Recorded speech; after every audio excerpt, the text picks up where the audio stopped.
pertama, nih menarik sekali infografis ini. Meningkatnya pengangguran lulusan universitas.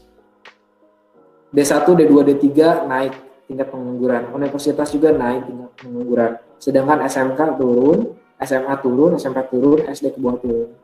Hal ini mengisyaratkan bahwa keterampilan itu ternyata tidak serta-merta dimiliki oleh lulusan S1 atau lulusan diploma. Sehingga mereka membuat mencari pekerjaan itu sulit karena tidak cocok.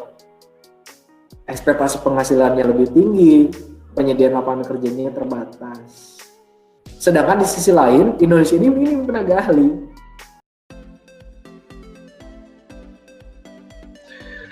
Jadi kalau kita kalau kita belajar dasar-dasar leadership, kan leadership itu adalah seni kan, seni untuk mempengaruhi orang lain, atau kemudian ada definisi lain. Jadi leadership itu adalah kita itu kan soal menemukan jalan, kemudian membawa orang untuk mencapai tujuan itu, kan begitu. Nah, namun dalam impactful leadership ini saya ingin mencoba mendefinisikan agak lain, yakni leadership itu adalah membuat orang lain itu lebih baik, begitu, sebagai hasil dari kehadiran kita, begitu.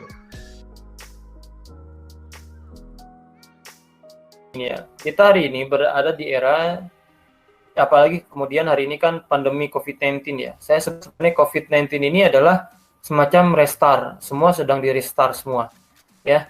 Entah itu di sisi ekonomi, politik dan sebagainya. Sekarang zona atau sekarang dunia ini sedang di restart, gitu kan, oleh Allah Subhanahu Wa Taala ini, yang kemudian akhirnya semua ini bisa mendapatkan peluang yang sama untuk menjadi besar. Ya, kita bisa lihat seperti contoh restoran seperti McDonald's gitu ya.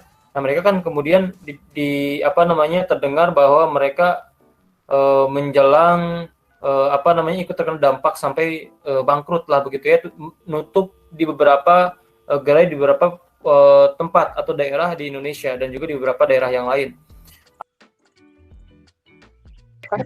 Karena tadi ya, aku mau ngebahas sedikit filsafat. Ya, dari menurut Immanuel Kant, itu suatu kesempurnaan atau tesis itu tidak akan sempurna kalau misalkan nggak ada antitesisnya.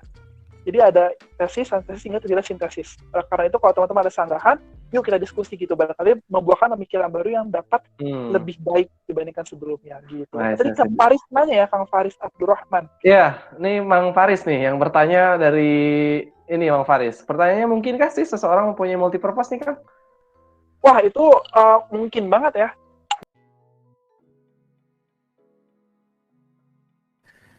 Tapi intinya harus ada seseorang yang berpikir tentang hal itu gitu.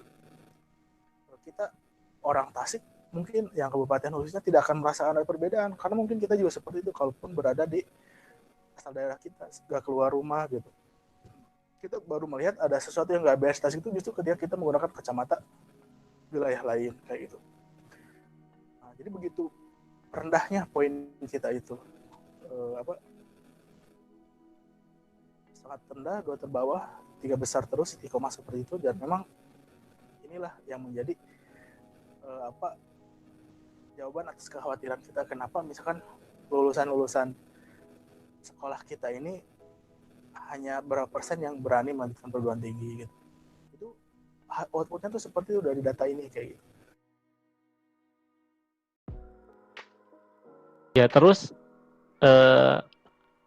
ketika ultimate dream kita secetek itu gitu ya, yaitu tinggal kita kerja yang bener aja gitu ya selama 5 tahun 10 tahun terus kecapai gitu ya, punya mobil, punya rumah, itu defaultnya orang-orang juga pada dapat gitu ya. Terus mau apa setelah itu gitu, setelah tercapai mau mati gitu ya. Nah itu coba kita twist ultimate dream kita itu yang lebih challenging gitu ya.